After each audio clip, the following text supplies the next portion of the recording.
Morning guys. तो last time हमने Daniel cell पढ़ा था, जो बेसिकली एक गैल्वेनिक सेल का या वोल्टेक सेल कह सकते हो, उसका एग्जांपल था, और वो इलेक्ट्रोकेमिकल सेल के एक पार्ट थे। और लास्ट टाइम जो हमने छोड़ा था, तो बेसिकली ऐसे दो कंपार्टमेंट लेके उनके अंदर इलेक्ट्रोलिटिक सॉल्यूशन भर लिया था। लास्ट टाइम जो हमने पढ़ा था उसमें ZnSO4 का सॉल्यूशन और कॉपर सल्फेट का सॉल्यूशन लिया था, 1 मोलर का जिंक की रॉड, कॉपर की रॉड, जिंक की रॉड, कॉपर की रॉड, जिंक और Zn 2 पॉजिटिव आयंस के बीच में पोटेंशियल डेवलप हुआ, और कॉपर 2 पॉजिटिव आयंस के बीच में पोटेंशियल डेवलप हुआ। यहाँ पोटेंशियल 0.34 डेवलप हुआ था पॉजिटिव, यहाँ पोटेंशियल डेवलप हुआ था -0.76 वोल्ट। और ये जो वैल्यूज़ हैं ये SREP वैल्यूज़ हैं, स्टैंडर्ड रिडक्शन इलेक्ट्रोड पोटेंशियल, जो शी के रिस्पेक्ट में निकाली गई है स्टैंडर्ड हाइड्रोजन इलेक्ट्रोड के रिस्पेक्ट में। ये भी SREP वैल्यू है स्टैंडर्ड हाइड्रोजन इलेक्ट्रोड के रिस्पेक्ट में।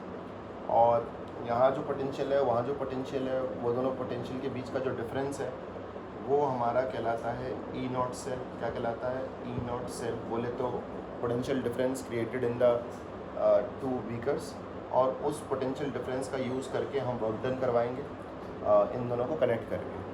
तो ये जो पोटेंशियल डिफरेंस है वो कैसे निकालेंगे, दैट इज़ वो E0 सेल से निकालते हैं। किससे निकालते हैं? E0 सेल से। और E0 सेल का क्या फॉर्मूला होता है? E0 cathode minus E0 anode, अगर ये SREP वैल्यूज़ हो। क्या हो? SREP values.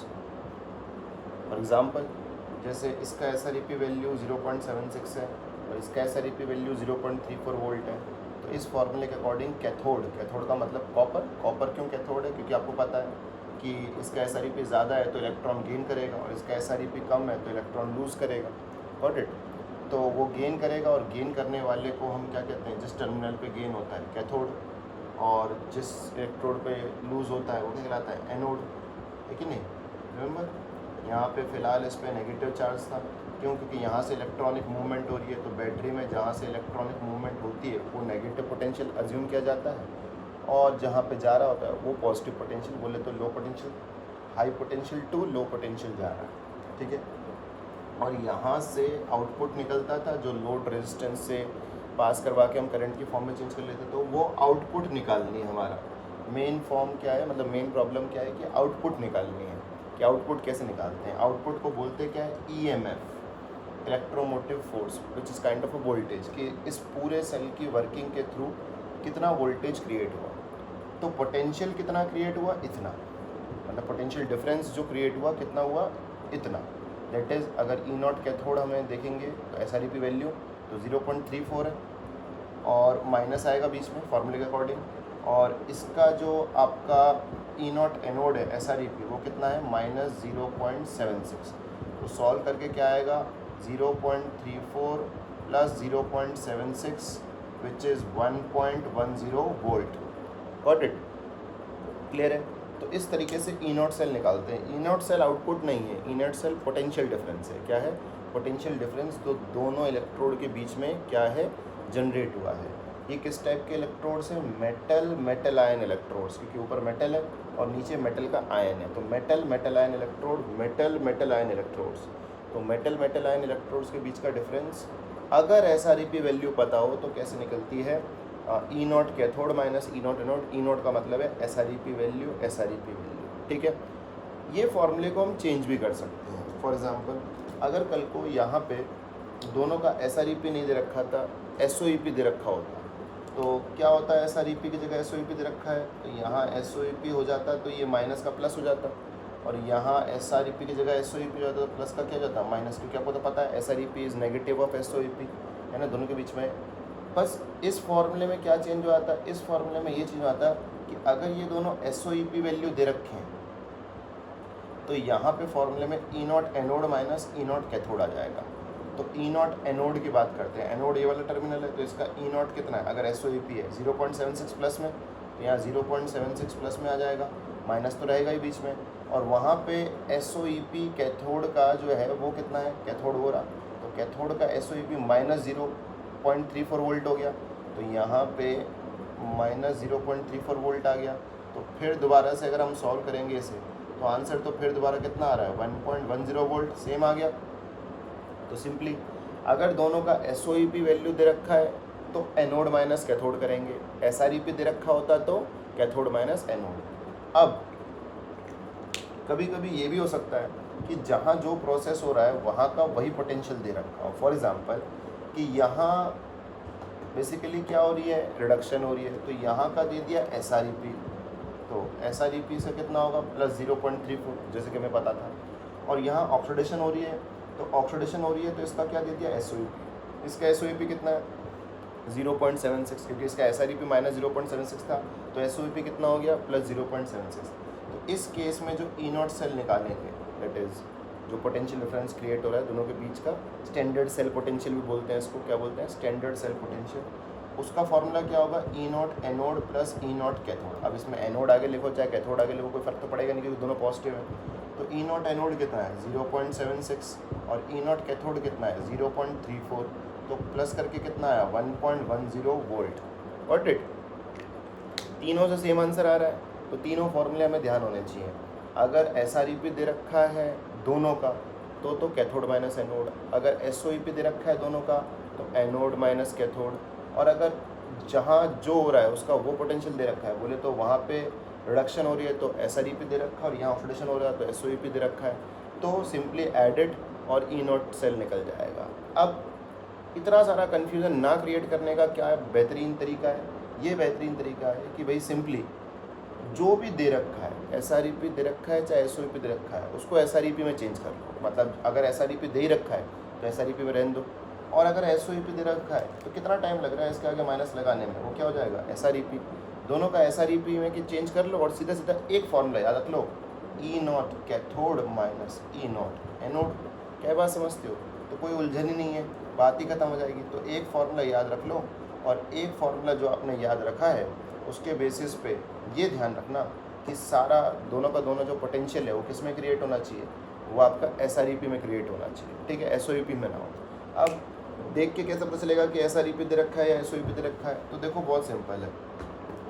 जो ये सेल होता है, ये जो पूरा का पूरा इलेक्ट्रोकेमिकल सेल का पार्ट हम पढ़ रहे हैं, गैल्वेनिक या वोल्टेक, जिसके अंदर हमने डीनियल सेल पढ़ा था, इसकी रिप्रेजेंटेशन क्या होती है। मतलब इस सेल को ज़रूरी नहीं है हमेशा डायग्राम बना के दिखाएगा, तो उसकी रिप्रेजेंटेशन में क्या होता है, ऐसा होता है जो एनोड होता है वहाँ की सेल रिएक्शन को पहले लिखा जाता है जिंक, फिर ऐसे डंडी आती है, फिर यहाँ पे Zn2 पॉजिटिव आयन ऐसे लिखा जाता है। तो जिंक जो है वो सॉलिड है, मतलब ये प्रोसेस सॉलिड, और उससे वो Zn2 पॉजिटिव में कन्वर्ट हो रहा है जिसकी कुछ कंसंट्रेशन है जो कि यहाँ पे 1 मोलर है। Got it. फिर हम बात करते हैं वहाँ पे बीच में सॉल्ट ब्रिज होता है तो उसके लिए डबल डंडी आती है, फिर वहाँ पे रिडक्शन हो रही है, तो मतलब पहले कौन सा टर्मिनल आता है, एनोड पे जो रिएक्शन होती है वो आता है। ये डंडी क्या बता रही है, सिंगल डंडी फेज डिफरेंस। फेज डिफरेंस का मतलब होता है ये सॉलिड है और ये एक्वस है, तो ऑब्वियसली फेज डिफरेंस है, एक सॉलिड फेज में और एक लिक्विड फेज में, ठीक है। फिर डबल डंडी क्या बताती है, सॉल्ट ब्रिज है, क्लियर है। अगर डबल डंडी नहीं होगी तो सॉल्ट ब्रिज नहीं है, गॉट इट। उसके बाद फिर जो राइट हैंड साइड की बात करते हैं तो वो कैथोड आता है, तो कैथोड पे क्या इक्वेशन हुई, कैथोड पे Cu2 पॉजिटिव आयन जिनकी कंसंट्रेशन 1 मोलर है, दैट इज एक्वस, वो कन्वर्ट हो गया Cu में, दैट इज सॉलिड में। तो ये सेल रिप्रेजेंटेशन होती है। ये क्या है, फेज डिफरेंस दोबारा से, कि पहले एक्वस से सॉलिड में चला गया, मतलब लिक्विड से सॉलिड स्टेट में चला गया, तो this is called cell representation. इसके साइड में ऐसे सेमीकोलन लगा के उसके बाद यहाँ पे E0 सेल लिखा हुआ होता है। अब E0 सेल क्या होता है वो आपको निकालना आ ही गया, कैथोड माइनस एनोड। अगर दोनों का SREP वैल्यू दे रखा है तो हमें कैसे पता चलेगा SREP वैल्यू दे रखा है SOEP, वो देखते हैं। जैसे इतना तो आपको पता ही चल गया होगा कि सेल रिप्रेजेंटेशन में जो पहले लिखा जाता है वो एनोड होता है और जो बाद में लिखा जाता है वो कैथोड होता है, ठीक है। यहाँ से सेल, इससे पता चल गया ना एनोड और कैथोड कैसे देखते हैं, ठीक है। तो इसका जो पोटेंशियल दे रखा होगा और इसका जो पोटेंशियल दे रखा होगा वो आपके सामने होगा, तो इसके पोटेंशियल में से इसका पोटेंशियल माइनस कर देना, बशर्ते रिडक्शन पोटेंशियल दे रखा हो। अब देख के कैसे पता चलता है कि रिडक्शन पोटेंशियल दे रखा है कि ऑक्सीडेशन, बहुत सिंपल है। देखो जब भी आप पोटेंशियल को देखोगे तो वो ऐसे होगा, E0 Zn2 पॉजिटिव से Zn, ऐसे लिखा होगा, या तो ऐसे लिखा होगा E0 Zn से Zn2 पॉजिटिव। अब अगर ऐसे लिखा हुआ है तो ज़्यादा से कम जा रहा है ऑक्सीडेशन नंबर, तो ये है SREP की रिप्रेजेंटेशन। और अगर ऐसे लिखा हुआ है तो 0 से +2 जा रहा है तो ऑक्सीडेशन पोटेंशियल। तो यहाँ से पता चल जाता है कि SOEP दे रखा है कि SREP दे रखा है, ठीक है। और इस चैप्टर में जो पूरा का पूरा इलेक्ट्रोकेमिकल सीरीज़ है, मतलब एक बड़ी सी SREP वैल्यूज़ की सीरीज़ है, इलेक्ट्रोकेमिस्ट्री चैप्टर में NCERT में दे रखी है, क्योंकि वो पूरा का पूरा बेस्ड है रिडक्शन पोटेंशियल पे। इसीलिए अगर आपने कुछ नहीं कहा है, सीधे सीधे बोल दिया है कि इलेक्ट्रोड पोटेंशियल है, तो जनरली हम उसको SREP कंसिडर करके चल देते हैं। मतलब ऐसे इक्वेशन लिख दिया और उसका E0 सेल लिख दिया, क्लियर है। तो आप इक्वेशन को देख लीजिएगा। इक्वेशन अगर ऐसी है कि Zn2 पॉजिटिव ने 2 इलेक्ट्रॉन गेन करके Zn बनाया, तो सिंपली ये हो क्या रहा है, रिडक्शन। रिडक्शन का क्या दे रखा होगा, E0 सेल ऐसे लिख रखा होगा, तो सिंपली इसका E0 सेल जैसे बोल दिया -0.76 है, तो आपको अपने आप पता चल जाना चाहिए कि ये SREP है। क्यों? क्योंकि प्रोसेस SREP का लिखा है, रिडक्शन का लिखा है। बट इट तो या तो ऐसे लिखा होगा E0 Zn2 पॉजिटिव से Zn 2 से 0 जा रहा है तो गिर रहा है, क्लियर है। या फिर ऐसे लिखा हुआ होगा कि भाई क्या बोलते हैं, ऐसे Zn2 पॉजिटिव 2 इलेक्ट्रॉन गिन के Zn में बन रहा है, तो ये जो E0 है ये क्या है, SREP। तो SREP और SOEP देख लोगे ना, क्लियर है। तो सिंपली E0 सेल निकालने के लिए आपको क्या करना है, कुछ नहीं करना है। E0 सेल निकालने के लिए आपको simply E0 cathode minus E0 anode formula लगाना है, बशर्ते ये भी SREP हो और ये भी SREP हो, ठीक है। तो ध्यान से देख लेना कि दोनों का SREP दे रखा है कि SOEP दे रखा है। जो भी दे रखा हो, जो SREP है उसे SREP में रहने दो, और जो नहीं है उसे कन्वर्ट कर लो माइनस का साइन लगा के, और सिंपली ये आपका फार्मूला याद हो जाएगा। तो वैसे तो मैंने आपको तीनों फार्मूला बता दिए, बट एक से भी काम चल जाएगा। तो E0 सेल सबको निकालना आ गया। E0 सेल के आउटपुट है ना, E0 सेल है कि इन दोनों जो इलेक्ट्रोड्स हैं इनके बीच में पोटेंशियल क्या डेवलप हुआ, ठीक है। सारा का सारा पोटेंशियल जो डिफरेंस क्रिएट होता है वो सारा वर्क डन में कन्वर्ट नहीं होता, बहुत सारे लॉसेस भी होते हैं। इसी वजह से जो हमारा EMF बोले तो आउटपुट आएगा, उसको निकालने के लिए हमको एक फॉर्मूले की ज़रूरत पड़ती है। मतलब जैसे कि हम जानते हैं कि ये जो लेक्चर है ये बेसिकली किस चीज़ के ऊपर डिपेंडेंट है कि कैसे न्यूमेरिकल टॉपिक को इससे जोड़ा जाए। तो इसका जो आउटपुट है उसको निकालने के लिए, जिसको हम EMF बोलते हैं, ठीक है ना, EMF ऑफ सेल, उसको निकालने के लिए हमें यूज़ करना पड़ता है जो टॉपिक आपने लिखा हुआ देखा है, नर्स्ट इक्वेशन। कौन सी इक्वेशन? नर्स्ट इक्वेशन, ठीक है। तो नर्स्ट इक्वेशन का हमें इस्तेमाल करना पड़ता है, ठीक है। नर्स्ट इक्वेशन, ठीक है। तो नर्स्ट इक्वेशन है क्या, उसके बारे में बात करते हैं, ठीक है। तो नर्स्ट इक्वेशन है E cell equals to E0 cell minus 0.059 upon में n log QC, ठीक है। तो ये आपकी नर्स्ट इक्वेशन होती है। अब ये कहाँ से आई वो बाद में बात करते हैं, पहले बात करते हैं कि क्या क्या चीज़ें हैं जो हमें कैसे कैसे निकालनी है। E सेल का मतलब होता है EMF of the cell, that is output of the cell, clear है। सेल पोटेंशियल भी बोलते हैं, तो सेल पोटेंशियल बोल सकते हैं, EMF ऑफ द सेल बोल सकते हैं, कुछ भी बोल सकते हैं।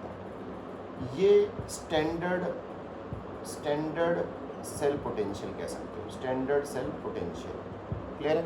दैट इज़ पोटेंशियल डिफरेंस, कि दोनों इलेक्ट्रोड्स के बीच में पोटेंशियल डिफरेंस क्या है, बट इट क्लियर है। उसके बाद 0.059 कहाँ से आया वो भी थोड़ी देर में वेट करते हैं। n क्या है, n फैक्टर तो आपको निकालना आ ही गया।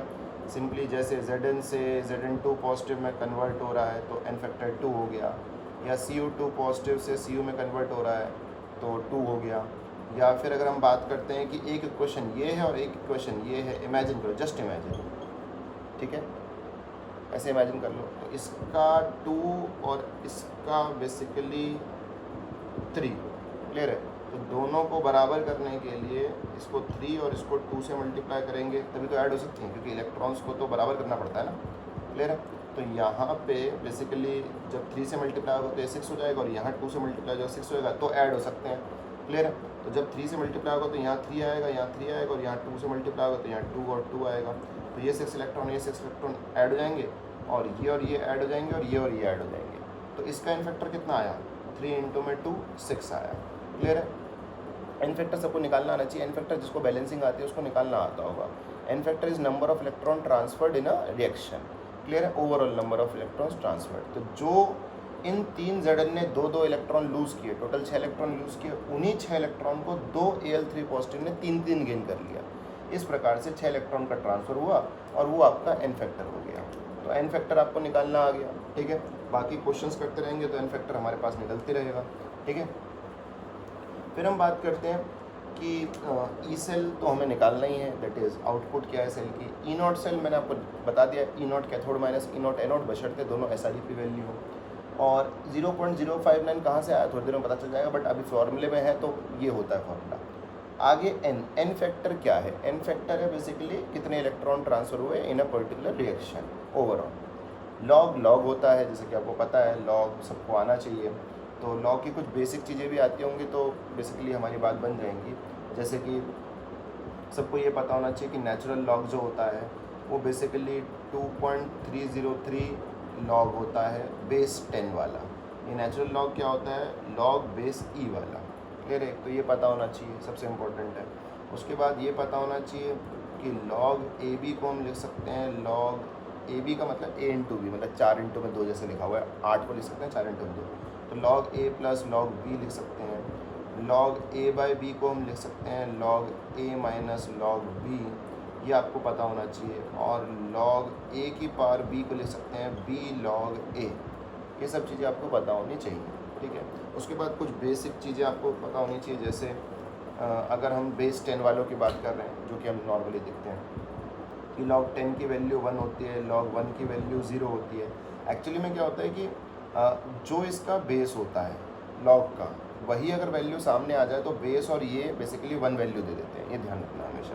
मतलब जैसे लॉग ई वाला है तो उसके सामने ई आ जाएगा तो बेसिकली आंसर 1 आ जाएगा। ऐसे लॉग 10 है तो सामने 10 आ गया तो 1। तो ये जनरली हम जो यूज़ करते हैं कैलकुलेशन के लिए वो लॉग 10 हो, लॉग बेस 10 होता है, ठीक है। इसलिए लॉग 10 की वैल्यू जो होती है वो 1 आ जाती है। ओके, क्लियर है? तो ये ध्यान रखिएगा, ठीक है। और कुछ लॉग की वैल्यूज़ याद रख लेना, जैसे लॉग 1 अभी हमने 0 लिखा था, और लॉग 2 जो होता है 0.3010 होता है, लॉग 3 जो होता है 0.4771 होता है, लॉग 5 जो होता है 0.6990 होता है, लॉग 7 जो होता है वो 0.8445 के आसपास होता है, ठीक है। थोड़ा बहुत डिफरेंस हो सकता है बट रेगुलरली इनसे काम बन जाएगा, ठीक है। और बाकी जो लॉग है वो मैंने आपको नहीं बताया, क्योंकि जनरली 10 के दौरान जो भी बाकी नंबर बचे वो सब आप निकाल सकते हो। फॉर एग्जांपल जैसे log 8 निकालना है तो log 8 का मतलब है 2 की पावर 3, तो 3 आगे आ जाएगा। log 2 की वैल्यू आपको पता है, log 2 की वैल्यू होती है 0.3010, तो निकाल लोगे ना मल्टीप्लाई करके। तो इस तरीके से, ठीक है। और ये आपको क्लियर होना चाहिए, ठीक है। और लॉग और एंटी लॉग के लिए कैलकुलेटर में भी देखना आना चाहिए। एंटी लॉग के लिए सिंपली अगर कभी भी आपका आंसर ऐसे आ रहा है log x = 4, तो इसका मतलब अगर आपको x निकालना है तो 4 का एंटी लॉग लेना पड़ेगा। क्या बात समझते हो? ये थोड़ा सा ध्यान रखना, क्लियर है? तो लॉग कोई कुछ भी वैल्यू, लॉग अननोन वैल्यू = कोई न्यूमेरिकल वैल्यू आ रही है तो x की वैल्यू अगर आपको निकालनी है तो इस नंबर का एंटी लॉग लेना पड़ेगा, क्लियर है?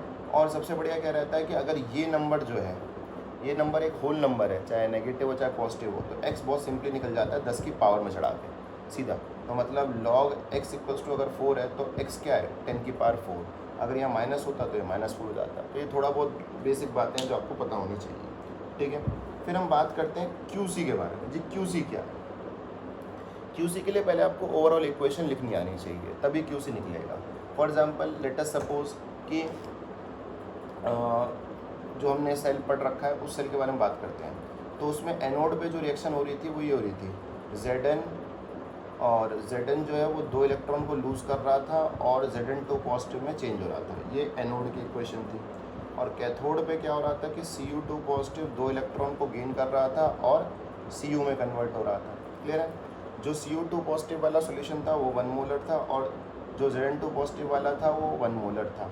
हमेशा 1 मोलर ही हो ऐसा कोई फिक्स नहीं होता, कंसंट्रेशन कुछ भी हो सकती है सॉल्यूशन की, ठीक है। तो हमने जो स्टैंडर्ड लिया था वो 1 मोलर वाला लिया था, ठीक है। वैसे तो कुछ भी हो सकती है। तो इस केस में जब आप QC लिखोगे तो QC लिखने के लिए पहले तो QC होता है क्या? रिएक्शन क्वोशिएंट होता है। क्या होता है? Reaction quotient. इसी को KC कह देते हैं, ठीक है ना। इसी को क्या बोल देते हैं? KC। जब इक्विलिब्रियम आ जाता है, क्या जाता है? Equilibrium, that is rate of forward reaction = rate of backward reaction. तो QC को ही क्या बोल देते हैं? KC। बट अगर इक्विलिब्रियम नहीं है, क्लियर है, मतलब हमें पता ही नहीं है कि सिचुएशन क्या है, तो हम KC को KC ना बोल के क्या बोलना पसंद करते हैं? QC। सिर्फ इक्विलिब्रियम पे उसे क्या बोलते हैं? KC बोलते हैं, ठीक है। तो रिएक्शन क्वोशिएंट और अगर इक्विलिब्रियम पे है तो यही चीज़ बन जाती है इक्विलिब्रियम कांस्टेंट। ठीक है, तो अब इसकी सबसे पहले तो ओवरऑल इक्वेशन लिखनी आनी चाहिए। तो ओवरऑल इक्वेशन क्या होगी भाई, जब ऐड करेंगे तो जो ये प्लस है और ये माइनस ये कट जाएगा, तो लेफ्ट हैंड साइड आ जाएगा zinc plus Cu2 positive gives us Zn2 positive plus Cu।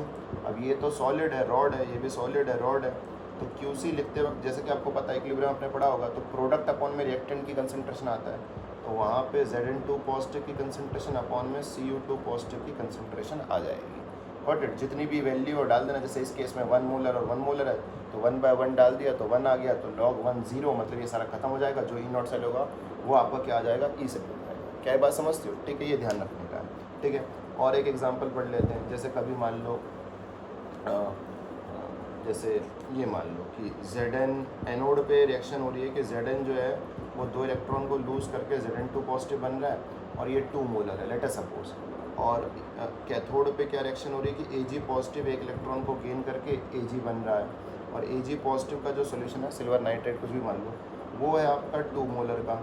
ठीक है, तो अब इसका सबसे पहले क्या करना पड़ेगा, हमें ओवरऑल इक्वेशन लिखनी पड़ेगी। ओवरऑल, तो ओवरऑल इक्वेशन लिखने के लिए पहले तो एक बात ध्यान रहे कि इसका जो भी पोटेंशियल है, लेट अस सपोज इसका पोटेंशियल है 0.76 माइनस में, क्लियर है, और इसका है 0.80 प्लस में। ठीक है, तो सबसे पहले ऐड करने के लिए आप क्या करेंगे, ये जो इक्वेशन है इसको बेसिकली मल्टीप्लाई करेंगे 2 से, क्योंकि अभी n फैक्टर डिफरेंट है तो ऐड नहीं हो सकता, तो बेसिकली आप इसको 2 से मल्टीप्लाई करेंगे इस पूरे को। ठीक है, अच्छा एक बात ध्यान रखना कि जब आप इसको पूरे से 2 से मल्टीप्लाई करेंगे तो यहाँ 2 यहाँ 2 यहाँ 2 से मल्टीप्लाई हो जाएगा, बट ये मल्टीप्लाई नहीं होगा, क्लियर है, ये 0.80 को 0.80 ही रहेगा। ई नॉट सिर्फ एक ही केस में क्या होता है, चेंज होता है, अगर आप इक्वेशन को बेसिकली चेंज कर दो, बोले तो अभी ये रिडक्शन किया, अगर आप इसको ऑक्सीडेशन कर दोगे तो वो माइनस में हो जाएगा। इसके अलावा आप किसी नंबर से इसे मल्टीप्लाई करोगे तो वहाँ मल्टीप्लाई नहीं होगा, इसे किसी नंबर से डिवाइड करोगे तो वहाँ डिवाइड नहीं होगा। क्यों? क्योंकि जो ई नॉट सेल होता है वो एक इंटेंसिव प्रॉपर्टी होती है। इंटेंसिव प्रॉपर्टी का मतलब होता है जो बेसिकली किसके ऊपर डिपेंडेंट रहे, इंडिपेंडेंट रहे अमाउंट पे, जो अमाउंट के साथ वेरी ना करे, ठीक है ना। इसका मतलब अगर मैं पहले ये वाला टॉपिक बता देता हूँ फिर मैं बात करता हूँ, चलो एक्सप्लेन कर देता हूँ। अगर मैं वो जो सेल पढ़ा रहा था उसको लेता हूँ और उसमें जिंक की रॉड डालता हूँ, यहाँ पे कॉपर की रॉड और उसको कनेक्ट कर देता हूँ, तो ई नॉट सेल क्या है, यहाँ जो पोटेंशियल डेवलप हुआ 0.76 माइनस में और यहाँ 0.34 प्लस में, तो ये पोटेंशियल जिंक की रॉड और Zn2 पॉजिटिव आयंस के बीच में डेवलप हुआ। अब जब तक ये सेल चलेगा तब तक इसकी रॉड और इसके आयंस के बीच का पोटेंशियल SrEp माइनस 0.76 ही रहेगा। वो रॉड की लंबाई के साथ या बेसिकली थिकनेस के साथ चेंज नहीं होगा, या फिर सॉल्यूशन में जो Zn2 पॉजिटिव की कंसंट्रेशन है धीरे धीरे चेंज होगी, क्योंकि पहले 1 मोलर थी तो टाइम के साथ बढ़ेगी। तो बेसिकली जो जिंक की रॉड है और जो सॉल्यूशन का कंसंट्रेशन में Zn2 पॉजिटिव है उनके साथ वो चेंज नहीं होगा। इसका मतलब रॉड का अमाउंट या सॉल्यूशन में Zn2 पॉजिटिव का अमाउंट अगर वेरी भी होगा तो जो ई नॉट वैल्यू है वो चेंज नहीं होगी। क्यों? नेचर पे डिपेंड करती है, अमाउंट पे डिपेंड नहीं करती। कॉलिगेटिव प्रॉपर्टी उल्टा होती है, कॉलिगेटिव प्रॉपर्टी अमाउंट पे डिपेंड करती है, नेचर पे डिपेंडेंट नहीं होती, तो ये ध्यान रखना, क्लियर है। तो ई नॉट सेल एक इंटेंसिव प्रॉपर्टी है।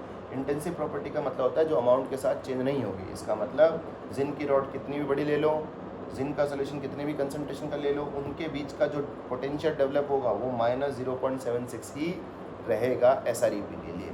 कॉपर के लिए और कॉपर के 2 पॉजिटिव आयन के लिए जो पोटेंशियल डेवलप होगा वो 0.34 वोल्ट ही रहेगा। किसके लिए? SrEp के लिए, हमेशा, चाहे ये कितनी भी थिकनेस के साथ बढ़ती चले जाए या किसका कंसंट्रेशन कितना भी कम होता चला जाए। ध्यान रखना इस बात को। इसीलिए अगर आप किसी इक्वेशन को किसी भी नंबर से मल्टीप्लाई या डिवाइड कर रहे हैं तो ई नॉट में वो मल्टीप्लाई या डिवाइड नहीं होगा। प्लीज़ इस बात को ध्यान से याद रखना। Got it? क्लियर है? तो ई नॉट सेल जो है वो एक इंटेंसिव प्रॉपर्टी है। कैसी property? Intensive, that is amount के साथ वेरी नहीं करती है। क्लियर है? ओके। तो अगर हमने इसको 2 से मल्टीप्लाई करते तो इक्वेशन बन गई। अब इसको हम ऐड कर सकते हैं। क्लियर है? ऐड करेंगे तो बेसिकली क्या होगा कि जो 2 इलेक्ट्रॉन्स प्लस वाले और माइनस वाले कैंसिल हो जाएंगे, तो इक्वेशन बनेगी Zn plus 2Ag positive gives us Zn2 positive plus 2Ag। ये सॉलिड है, इसकी मोलैरिटी 2 मोलर है, मल्टीप्लाई करने पे 4 नहीं हो जाएगी, ध्यान रखना। मोलैरिटी भी इंटेंसिव प्रॉपर्टी होती है, ठीक है। और Zn2 पॉजिटिव 1 मोलर है, क्लियर है। और आई होप सो क्लियर है। और ये जो है 2Ag जो है वो सॉलिड है। ये जो 2m लिखा हुआ है वो इसी के लिए लिखा हुआ मोस्ट प्रोबेबली, क्योंकि इनिशियली ये बेसिकली 1 मोलर मान लो, है ना। Zn2 पॉजिटिव 1 मोलर है, ऐसे इमेजिन कर लो, ठीक है। और Ag पॉजिटिव 2 मोलर है, ये इमेजिन कर लो, ठीक है ना। ये ध्यान रखना।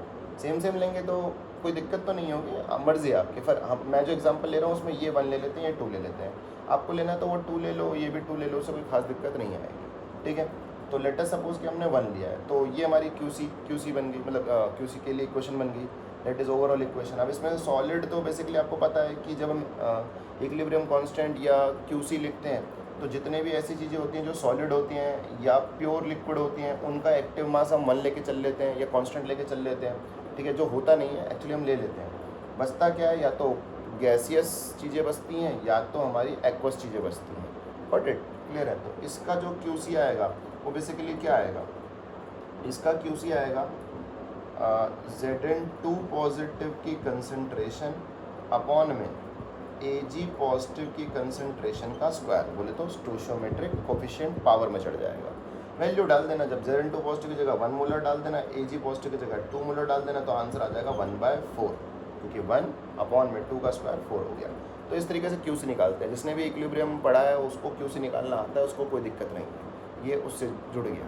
क्लियर है, पॉइंट आया समझ। तो ध्यान रखने का है 2 पॉइंट की एक इंटेंसिव प्रॉपर्टी है, इसलिए किसी भी इक्वेशन को किसी भी नंबर से अगर मल्टीप्लाई कर रहे हो तो उसके इनट वैल्यू पे कोई फ़र्क नहीं पड़ेगा, वो टच नहीं होगी, ठीक है। अच्छा, दूसरा ये कि अब हमें E0 सेल तो निकालना आ ही गया।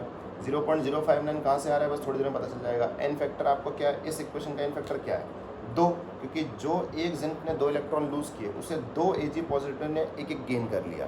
तो ओवरऑल इलेक्ट्रॉन कितने ट्रांसफर हुए, इसने 2 लूज़ किए और वही 2 इन्होंने गेन किए एक करके, तो ओवरऑल इलेक्ट्रॉन ट्रांसफर हुए 2। तो एन फैक्टर इसका 2 आ जाएगा। E0 सेल कैसे निकालेंगे भाई, ये एनोड पे ये कैथोड पे, और दोनों का वैल्यू कौन सा दे रखा है, SREP वैल्यू। मैंने बोला था ना, जब लिखते वक्त मैंने पहले ही बोल दिया था कि SREP वैल्यू दे रखी है। लिखा कैसे होगा, E0 Zn2 पॉजिटिव से Zn, और यहाँ लिखा हुआ E0 Ag पॉजिटिव से Ag। क्लियर है, पॉइंट आया समझ। तो दोनों का SREP दे रखा है, तो सीधे सीधा कैथोड माइनस एनोड लगा सकते हैं।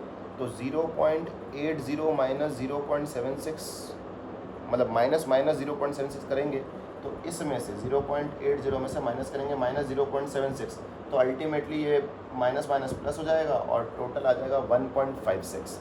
क्लियर है, पॉइंट आया समझ। तो E0 सेल आ गया 1.56, 0.059 रहेगा। एन फैक्टर 2 आ गया।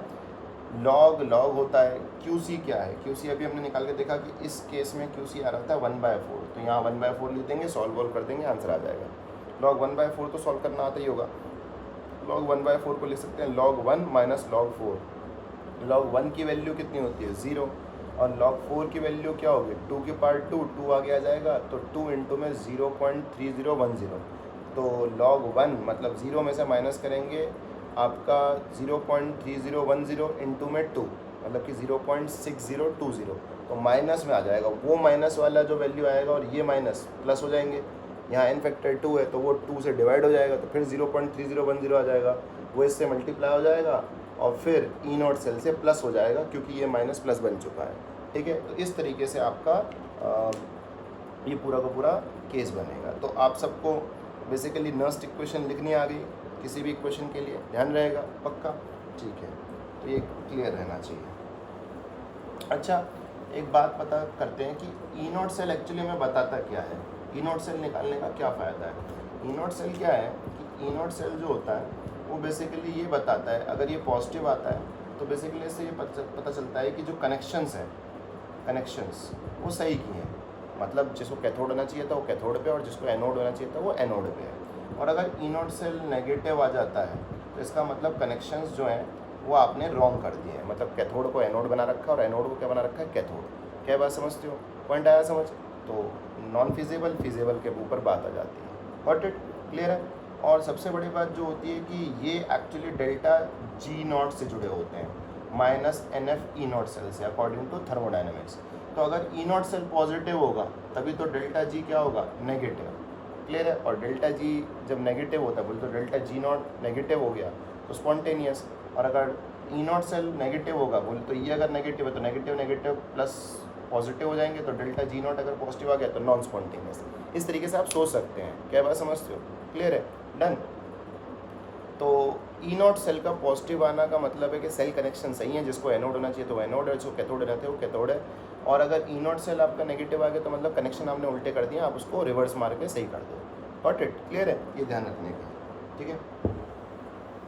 तो चलो किसी भी इक्वेशन के लिए हम क्या रख सकते हैं, नर्स्ट इक्वेशन लिख सकते हैं और इस तरीके से काम चल सकता है। नर्स्ट इक्वेशन हाफ सेल के लिए भी लिख सकते हैं। हाफ सेल का मतलब होता है सिर्फ अगर एनोड एनोड दे रखा है या कैथोड कैथोड। फॉर एग्जांपल अगर किसने ये भी बोल रखा है Zn minus 2 electrons gives us Zn2 positive, यहाँ पे 2 मोलर लिख दिया, तो कौन सी दिक्कत है? क्लियर है। इसका ई नॉट सेल उसने दे दिया, बेसिकली इसने लूज़ किया है, तो मान लो कि वो लिख देगा इसका ई नॉट आपका जो है 0.76 है, तो इसका मतलब ये SOEP वैल्यू है क्योंकि ऑक्सीडेशन होते हुए दिख रही है तुम्हें। तो ई नॉट जो है वो आपका 0.76 दे रखा है। क्या दे रखा है? 0.76, ऐसा मान लो। तो ई नॉट सेल की वैल्यू आपके पास आ गई। क्लियर है। और इसको मापा किसके रिस्पेक्ट में होगा? उसके रिस्पेक्ट में, वो क्या बोलते हैं, हाइड्रोजन के रिस्पेक्ट में। क्लियर है। तो ई नॉट, अब ये ध्यान रखना कि आपने इक्वेशन जो ली है वो ऑक्सीडेशन के लिए, किसके लिए? ऑक्सीडेशन। तो यहाँ जो ई नॉट आप डाल रहे हो वो भी आप ऑक्सीडेशन वाला डाल रहे हो। क्लियर है, ये ध्यान रखना। क्लियर है। तो अगर हम इस ई नॉट की बात करते हैं तो सबसे पहले ये ध्यान रखना कि आप इसको अकेले नहीं कर रहे हो, ये ऑलरेडी किससे कनेक्टेड है? शी से कनेक्टेड है। किससे कनेक्टेड है? शी से। तो अगर शी से ये कनेक्टेड है तो इसका मतलब शी जो है उसका 0.0 वोल्ट होता है। क्लियर है। और इसका जो है वो SOEP वैल्यू कितना है? 0.76। ठीक है। तो SOEP वैल्यू किसका ज़्यादा है? इसका। और SOEP वैल्यू किसका कम है? इसका। ठीक है ना भाई, इसका तो SOEP और SREP दोनों जीरो ही होगा। इसका जो ये दे रखा है वो SOEP दे रखा है। तो फिर फॉर्मूला लगा देना कैथोड माइनस एनोड। तो कैथोड माइनस एनोड लगाओगे तो सिंपली कैथोड पे कौन है? शी। तो 0 में से माइनस होगा 0.76, तो फिर क्या आ जाएगा? माइनस 0.76। तो ई नॉट सेल की जगह माइनस 0.76 आएगा। क्लियर है, डन। इससे क्या पता चलता है कि ई नॉट सेल जनरली कौन सा वाला होता है? SREP, अगर सिंगल की बात कर रहे हैं तो। डन। तो थोड़ा ये ध्यान रखना कि चाहे SREP हो चाहे SOEP हो, वो बेसिकली किससे कनेक्टेड के रिस्पेक्ट में? शी से कनेक्टेड के रिस्पेक्ट में। ठीक है। फिर हमारी बात आ गई कि जी यहाँ पे हम बात कर रहे हैं कि ये माइनस है, ये 0.059 अपॉन में n है। n क्या है जी? Ng है 2। ठीक है। उसके बाद log QC की बात कर रहे हैं। ये इक्वेशन जो है वो बता रही है कि आपका ऊपर कौन आएगा? Zn2 पॉजिटिव, क्योंकि QC जब आप लिखोगे तो ऊपर Zn2 पॉजिटिव आएगा और नीचे कुछ आएगा नहीं, क्योंकि ये तो सॉलिड और ये तो इलेक्ट्रॉन है। तो इसका मतलब सीधा सीधा QC की जगह क्या आ जाएगा? Zn2 पॉजिटिव की कंसंट्रेशन। Got it? क्लियर है, पॉइंट आया समझ? तो इस तरीके से अब यहाँ क्या चीज़ है कि इस तरीके से ई सेल निकल जाएगा, मतलब हाफ सेल का जो आउटपुट आना चाहिए वो निकल जाएगा। Got it? क्लियर है, पक्का? ठीक है, ओके। ये चीज़ ध्यान रखना हमेशा कि ई नॉट सेल माइनस ये ऐसे कैसे कैसे निकाला। ठीक है। अच्छा, एक बात और ध्यान रखना कि अगर सिर्फ आप ऑक्सीडेशन का निकाल लो तो वहाँ आपकी इक्वेशन में Zn2 पॉजिटिव ऊपर रहेगा। Zn2 पॉजिटिव ऊपर क्यों रहा? क्योंकि ये इक्वेशन ऐसी है। और नीचे कौन आ जाएगा? हाइड्रोजन। पर हाइड्रोजन का कंसंट्रेशन हमने 1 मान रखा है, तो इसीलिए बेसिकली कुछ दिख नहीं रहा है हमें। बट कि शी जो होता है, शी में H पॉजिटिव का जो कंसंट्रेशन होता है वो बेसिकली कितना लेके चलते हैं? 1 मोलर। तो इसका मतलब एक्चुअली में इसके साथ एक इक्वेशन चल तो रही है, और वो इक्वेशन क्या है कि जो 2 H पॉजिटिव है वो बेसिकली 2 इलेक्ट्रॉन को गेन करके H2 बना रहे हैं। क्या बात समझते हो? बट वो हमको दिखाई नहीं दे रही है। क्यों नहीं दिखाई दे रही? क्योंकि इसकी कंसंट्रेशन 1 मोलर है। तो एक्चुअली इसके नीचे लिखा हुआ है H पॉजिटिव की कंसंट्रेशन का square, but H positive concentration है कितनी? 1 मोलर। तो 1 मोलर का अगर स्क्वायर भी हो जाएगा तो भी तो 1 रहेगा। तो एक्चुअली में हमें दिख नहीं रहा है। Got it? क्लियर है, पक्का? ये समझ आ गया? तो इस तरीके से हमारा पूरा का पूरा प्रोसेस चलता है। तो हाफ सेल के लिए भी हम क्या लिख सकते हैं? नर्स्ट इक्वेशन लिख सकते हैं। ये ध्यान रखिएगा। Got it? क्लियर है, डन। तो इस तरीके से हमने क्या सीख लिया कि how to write Nernst equation for a cell. कौन सा सेल? वोल्टेक या डेनियल स्पेसिफिकली, या फिर हम कह सकते हैं गैल्वेनिक सेल। ठीक है। कुछ स्पेशल केसेस भी होते हैं जो हम धीरे धीरे डिस्कस करेंगे आगे टॉपिक में। लेट अस सपोज कि एक ऐसा सेल हमने लिया, जैसे हम शी को ले लेते हैं, किसको ले लेते हैं, शी। तो शी जो है वो SHG है, स्टैंडर्ड हाइड्रोजन इलेक्ट्रोड। तो हम शी में थोड़ा सा बदलाव कर देते हैं। क्या बदलाव कर देते हैं कि एक तो ले लेते हैं प्रॉपर शी, और एक बेसिकली ले लेते हैं कि जैसे मान लो कि यहाँ पे हमने HCl ले लिया और यहाँ पे भी हमने HCl ले लिया। यहाँ तो हमने 1 मोलर ले लिया, ठीक है, और 1 मोलर लेके प्लेटिनम की रॉड डाल दी और ओपनिंग देके यहाँ पे हाइड्रोजन गैस को 1 ATM प्रेशर पे इनपुट करवा दिया, जैसे कि शी में होता है। और यहाँ पे हमने बेसिकली शी की तरह अरेंजमेंट करवाया, प्लेटिनम रॉड डाली, और यहाँ पे जो हाइड्रोजन गैस है वो बेसिकली 2 ATM पे डलवा दी, और HCl यहाँ भी 1 मोलर रख दिया, यहाँ भी 1 मोलर रख दिया, क्लियर है। और यहाँ इन दोनों को बेसिकली कनेक्ट कर दिया, क्लियर है। तो इस केस में क्या होगा कि जैसे कि आप देख रहे हैं कि जो सोल्यूशन है उसका कंसंट्रेशन तो सेम है, क्लियर है। तो जब भी ऐसा केस आ जाए कि नीचे जो सॉल्यूशंस हैं उनकी कंसंट्रेशन सेम है और वो दोनों भी सेम है, मतलब कि ये दोनों चीज़ें सेम है, क्लियर है, और ये दोनों चीज़ें भी सेम है, जैसे कि ये प्लेटिनम रॉड, ये प्लेटिनम रॉड, नीचे HCl, इधर से भी हाइड्रोजन और H का वो हो रहा है, क्या बोलते हैं, पोटेंशियल डेवलप हो रहा है। तो H2 और H के बीच में जो पोटेंशियल डेवलप होगा और H2 और H के बीच में जो पोटेंशियल डेवलप होगा वो तो सेम ही होगा। तो इनके दोनों के बीच का जो पोटेंशियल डिफरेंस होगा, बोले तो E0 सेल, वो कितना हो जाएगा, 0। ऐसे टाइप के सेल्स को हम कंसंट्रेशन सेल्स कहते हैं। क्या कहते हैं, कंसंट्रेशन सेल्स। Got it. इनका E0 सेल 0 होता है, ध्यान रखना, E0 सेल, ना कि E सेल। E सेल होता है आउटपुट, आउटपुट तो आएगा, ऑब्वियसली आएगा, क्योंकि यहाँ पे प्रेशर 1 ATM पे लग रहा है और वहाँ पे प्रेशर 2 ATM पे लग रहा है, तो काम करने की इच्छा तो जागेगी। क्यों इच्छा जागेगी भाई, वो 2 ATM से 1 ATM प्रेशर पे आना चाहता है और ये 1 ATM से कितने में जाना चाहता है, 2 ATM पे। तो दोनों एक दूसरे के इक्वल होने के लिए काम तो करेंगे, बट जो इन दोनों के बीच का पोटेंशियल डिफरेंस क्रिएट होगा इलेक्ट्रोड्स के बीच का, वो 0 होगा। द रीज़न बीइंग, क्योंकि यहाँ भी पोटेंशियल E0 जो है वो H2 और H पॉजिटिव के बीच में जो 0 माना जाता है रेफरेंस, और वहाँ भी H2 और H पॉजिटिव के बीच में जो 0 माना जाता है। और जो E0 होता है वो क्या होता है, इंटेंसिव होता है, बोले तो अमाउंट पे डिपेंड नहीं करता है कि कितना अमाउंट है। तो इसी वजह से इसका और इसका सेम E0 माना जाएगा, और दोनों के E0 सेम होने की वजह से जो E0 सेल आएगा वो 0 हो जाएगा, बट वर्क डन होगा। क्यों, क्योंकि कंसंट्रेशन सॉल्यूशन का सेम हुआ तो क्या हुआ, प्रेशर तो डिफरेंट लग रहा है, तो वो प्रेशर को इक्वलाइज करने के लिए सेल काम करेगा। ऐसे ही अगर कल को मान लो कि यहाँ 1 ATM और 1 ATM होता और यहाँ 2 और 1 होता, तो आज भी E0 सेल 0 ही आता। क्यों, क्योंकि यहाँ पोटेंशियल H2 और H के बीच में बन रहा है और वहाँ भी पोटेंशियल H2 और H के बीच में बन रहा है, तो दोनों का पोटेंशियल जो डेवलप होगा वो नेचर के ऊपर डिपेंड करे। तो नेचर तो सेम ही है, H2 और H, H2 और H, क्या बस H पॉजिटिव, H2 और H पॉजिटिव, H2 और H पॉजिटिव। तो इसीलिए इन दोनों के बीच का जो सेल पोटेंशियल है, मतलब सेल पोटेंशियल का मतलब पोटेंशियल डिफरेंस है, वो कितना आ जाएगा, स्टैंडर्ड सेल पोटेंशियल 0 आ जाएगा, क्लियर है। बट काम होगा, काम क्यों होगा, क्योंकि यहाँ से सेम प्रेशर लग रहा है, बट यहाँ तो सेम नहीं है ना, यहाँ तो डिफरेंट है। तो ये 2 मोलर से 1 मोलर बनना चाहेगा, ऐसे मान लो, या फिर वो 1 मोलर से 2 मोलर बनना चाहेगा, ऐसे मान लो। और इसी वजह से बेसिकली क्या होगा, इलेक्ट्रॉन का ट्रांसफ़र और वर्क डन होगा, और वर्क डन जो है वो आउटपुट देगा। तो ये ध्यान रखना, इस टाइप के सेल्स को हम क्या बोलते हैं, कंसंट्रेशन सेल्स। अब इस केस में हम जो है नस्ट इक्वेशन कैसे लिखेंगे, नस्ट इक्वेशन जी ऐसे, पहले तो पूरा का नस्ट इक्वेशन लिख लेंगे, E cell equals to E0 cell minus 0.059 upon में n log QC लिखेंगे। सबसे पहले तो E0 सेल को 0 पुट करेंगे कंसंट्रेशन सेल्स के लिए, क्लियर है। कंसंट्रेशन सेल समझ गए ना, या तो प्रेशर डिफरेंट या तो कंसंट्रेशन डिफरेंट। प्रेशर अगर सेम है तो कंसंट्रेशन डिफरेंट, और अगर कंसंट्रेशन सेम है तो प्रेशर डिफरेंट, ऐसा कुछ मतलब सीधी सीधी बात है। जो यहाँ और यहाँ के बीच में पोटेंशियल डेवलप हो रहा है और जो यहाँ और यहाँ के बीच पोटेंशियल डेवलप हो रहा है, अगर वो दोनों पोटेंशियल सेम है तो इनके बीच का डिफरेंस कितना हो जाएगा, पोटेंशियल डिफरेंस 0 हो जाएगा। क्या बात समझते हो, ठीक है, हमेशा। तो ये आपको ध्यान रखने का है, ठीक है। अब इस सेल के लिए जब कंसंट्रेशन सेल्स होता है तो इसके लिए नस्ट इक्वेशन कैसे लिखते हैं, तो ये आपका 0 हो गया। एन फैक्टर के बारे में और QC के बारे में बात कर लेते हैं। पहले इसकी वो लिखते हैं, एनोड और कैथोड की रिएक्शन। अच्छा, एनोड और कैथोड गैस चूज़ करेंगे, लेट अस सपोज, थोड़ा सा दिमाग चला लेते हैं। देखो यहाँ H पॉजिटिव कंसंट्रेशन ज़्यादा है तो ये कम होना चाहेगा, तो बोले तो H पॉजिटिव इलेक्ट्रॉन गेन करके 2 मोलर से 1 मोलर की तरफ भागना चाहेगा, और यहाँ H पॉजिटिव कंसंट्रेशन जो है वो 1 मोलर है, मतलब with respect to each other.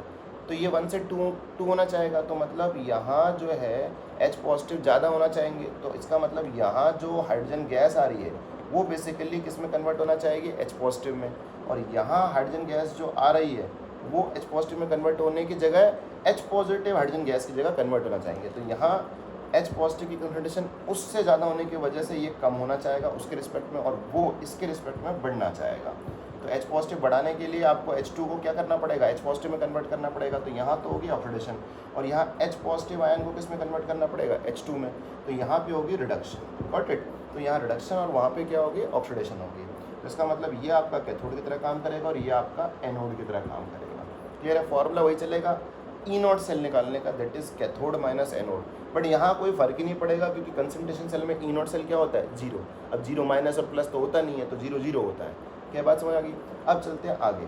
अगर हम एनोड की इक्वेशन लिखें तो एनोड की इक्वेशन क्या है, एनोड पे H2 जो ऊपर से आ रही है वो 2 इलेक्ट्रॉन को लूज करेगी और 2H पॉजिटिव में कन्वर्ट होगी, जिनकी कंसंट्रेशन कितनी है, 1 मोलर। क्लियर है।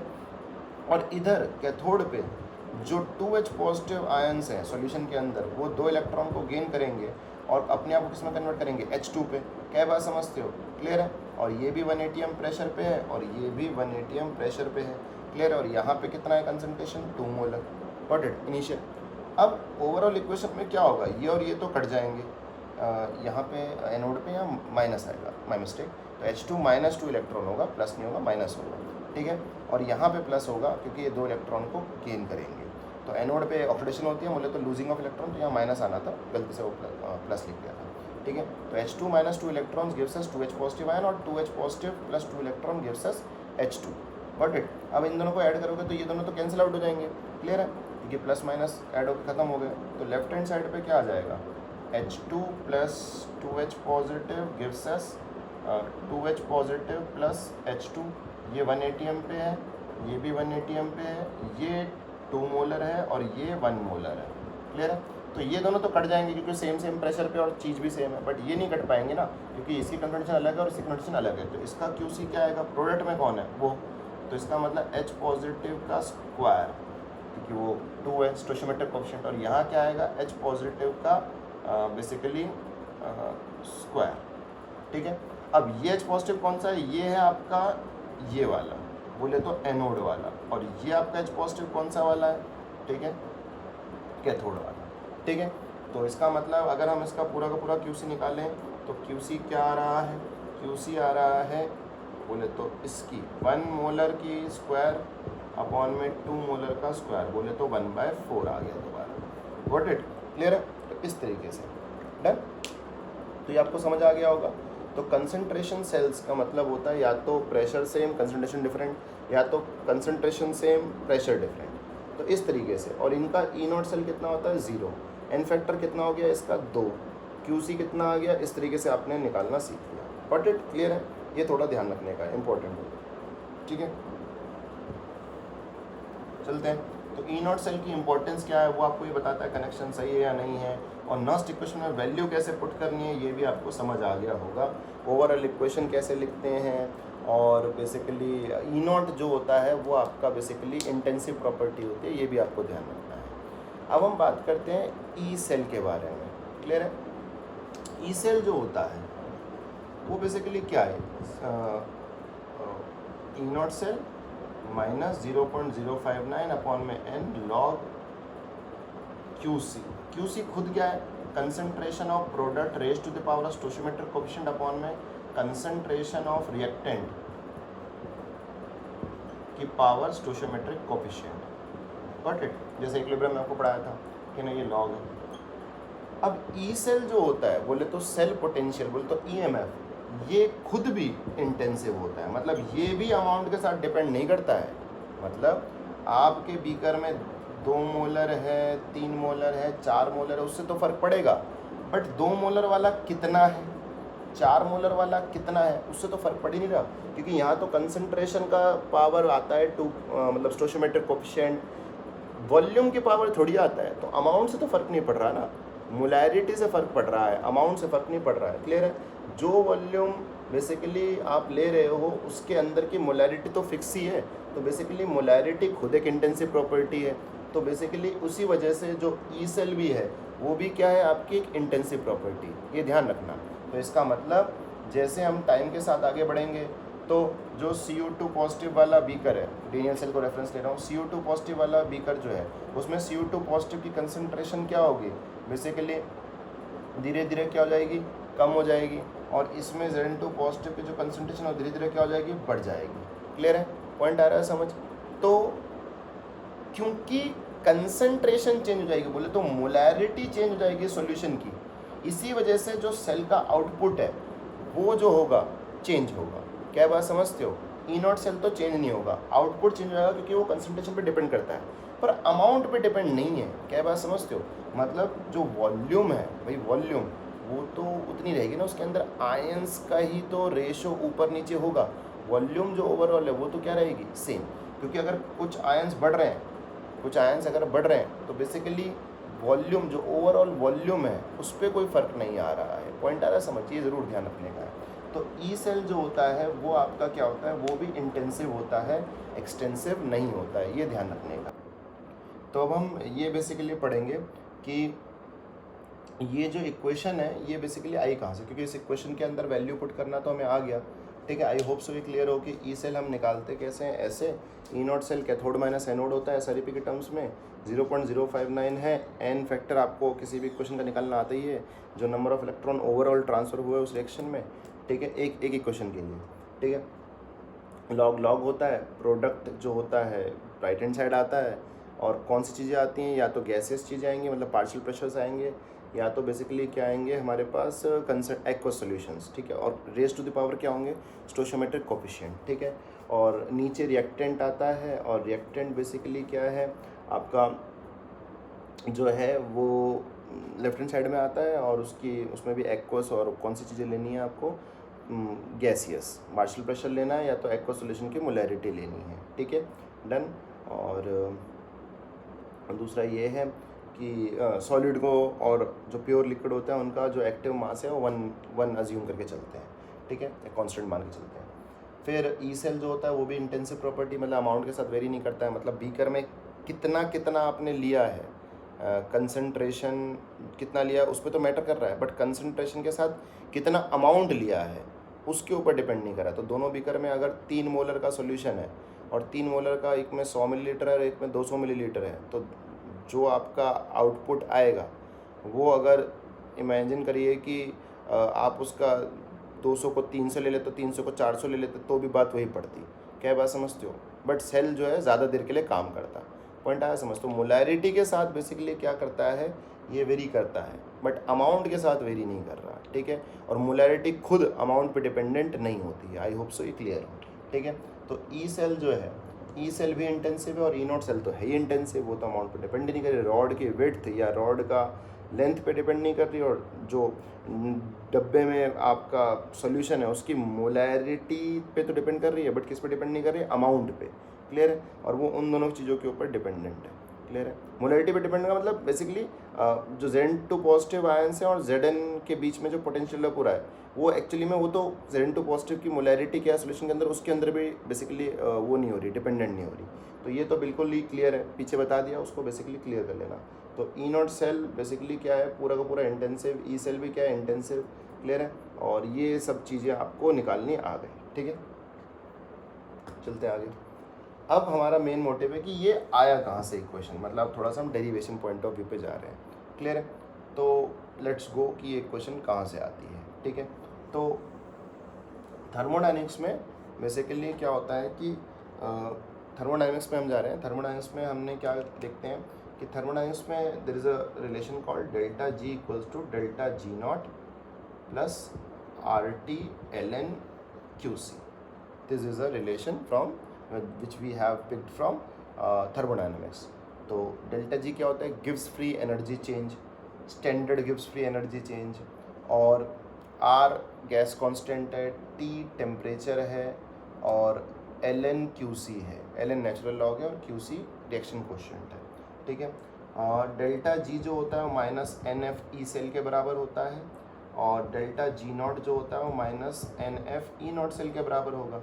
क्लियर है, तो ये दोनों वैल्यू हम इसमें डाल देंगे। तो हमारी क्या बन जाएगी equation, minus N F E cell equals to minus N F E naught cell plus R T L N Q C. ठीक है, पॉइंट आया समझ। अब पूरी इक्वेशन को माइनस एन एफ से डिवाइड कर दो, तो ये बन जाएगा ई सेल, ये बन जाएगा ई नॉट सेल, और यहाँ आपका माइनस, पहले प्लस था ऐसे आर टी था ना, तो अपॉन में नीचे एन एफ आ गया माइनस में, तो माइनस प्लस जब डिवाइड होंगे तो माइनस ही आ जाएगा ओवरऑल, तो R T by N F आ गया और एल एन क्यू सी आ जाएगा। ठीक है, अब आर की वैल्यू फिक्स होती है। जब भी हम बेसिकली इस चैप्टर में टेम्परेचर को लेके चलते हैं स्टैंडर्ड कंडीशन के लिए, तो वो 298 केल्विन रहता है और फेराडे की वैल्यू 96500 कूलम्स होती है। डन, पॉइंट आया समझ। तो इसी वजह से जो आर टी और एफ जब इसको सॉल्व करते हैं बोले तो 0.0821 को मल्टीप्लाई करके 298 से डिवाइड करते हैं 9650 कूलम से, तो इन तीनों को सॉल्व करते हैं तो बेसिकली हमारे पास एक कांस्टेंट वैल्यू आती है।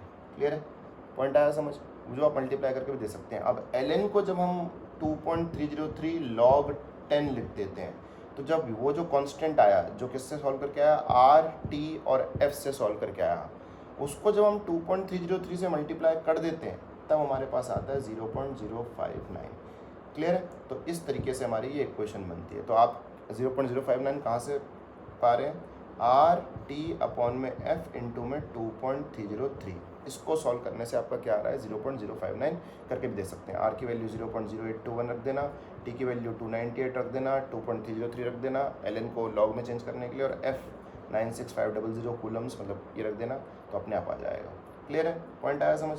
तो इस तरीके से आपका ये जो इक्वेशन है वो आ जाती है।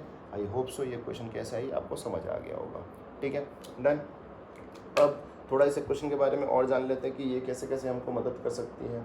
ठीक है, अच्छा ये यहाँ से एक बात और ध्यान रख सकते हैं कि हम सबको पता ही है कि जो डेल्टा जी होता है, अगर डेल्टा जी आपका नेगेटिव आ जाए तो स्पॉन्टेनियस हो जाएगा, और डेल्टा जी अगर पॉजिटिव आ जाए तो नॉन स्पॉन्टेनियस। ठीक है, तो सिंपली अगर आपका ई सेल पॉजिटिव आ रहा है तो डेल्टा जी नेगेटिव आएगा बोले तो स्पॉन्टेनियस, और अगर ई सेल आपका क्या आ रहा है नेगेटिव, तो ये पॉजिटिव आ जाएगा तो नॉन स्पॉन्टेनियस। ध्यान रखना, ये डेल्टा जी से पता चलता है कि स्पॉन्टेनियस है या स्पॉन्टेनियस नहीं है, डेल्टा जी नॉट से नहीं, वो तो स्टैंडर्ड कंडीशन के लिए। गॉट इट, क्लियर है। तो याद रखना, ई नॉट सेल अगर जीरो होगा तो डेल्टा जी नॉट भी जीरो हो जाएगा, तो उससे कोई मतलब नहीं है हमें डेल्टा जी से मतलब है। डेल्टा जी जीरो होने का मतलब है इक्विलिब्रियम, डेल्टा जी जीरो होने का मतलब इक्विलिब्रियम, और डेल्टा जी पॉजिटिव होने का मतलब नॉन स्पॉन्टेनियस, और डेल्टा जी नेगेटिव होने का मतलब स्पॉन्टेनियस। डेल्टा जी नॉट से हमें कोई मतलब नहीं है, क्योंकि जितनी भी कंसंट्रेशन सेल्स होंगे, रिमेंबर कंसंट्रेशन सेल्स अभी हमने पढ़ा था जिसमें प्रेशर सेम कंसंट्रेशन डिफरेंट, या कंसंट्रेशन सेम प्रेशर डिफरेंट था, और चीज़ें दोनों पोटेंशियल जो थे वो सेम थे। तो दोनों कंसंट्रेशन सेल के केसेस में हमेशा इक्विलिब्रियम ही हो, ऐसा कुछ नहीं है कि डेल्टा जी नॉट जो जीरो आ रहा है उसकी वजह से हमेशा इक्विलिब्रियम रहेगा, कि ई नॉट सेल तो जीरो ही आएगा उसमें। अब ई नॉट सेल जीरो आएगा तो डेल्टा जी नॉट जीरो आएगा, तो हम ये बोलेंगे पूरी सेल हमेशा इक्विलिब्रियम पे, नहीं जी, इक्विलिब्रियम पे डेल्टा जी नॉट से नहीं पता चलता, किससे पता चलता है, डेल्टा जी से। गॉट इट, ये ध्यान रखने का है। क्लियर है, तो ध्यान रखना कि स्पॉन्टेनियस और नॉन स्पॉन्टेनियस के लिए डेल्टा जी चेक करने का, डेल्टा जी नॉट नहीं चेक करने का। अब अगर कोई नॉर्मल रिएक्शन हम कर रहे हैं, कोई भी चीज़ हम कर रहे हैं, और वो एक पॉइंट पे इक्विलिब्रियम पे पहुंच जाती है, जैसे इफ़ यू रिमेंबर कि जब हमने इससे पहले वाले लेक्चर में हमने बोला था कि हमारा जो आउटपुट है और हमसे अगर एक और सेल कनेक्ट कर दिया उसका आउटपुट है, तो हमारा आउटपुट EMF1 मान लो और उसका आउटपुट EMF2 मान लो, और वो दोनों इक्वल हो जाते हैं, तो हमें ऐसा लगता है कि सेल रिएक्शन रुक गई है, बट एक्चुअली वो रुकी नहीं होती, इक्विलिब्रियम पे पहुंच गई होती है।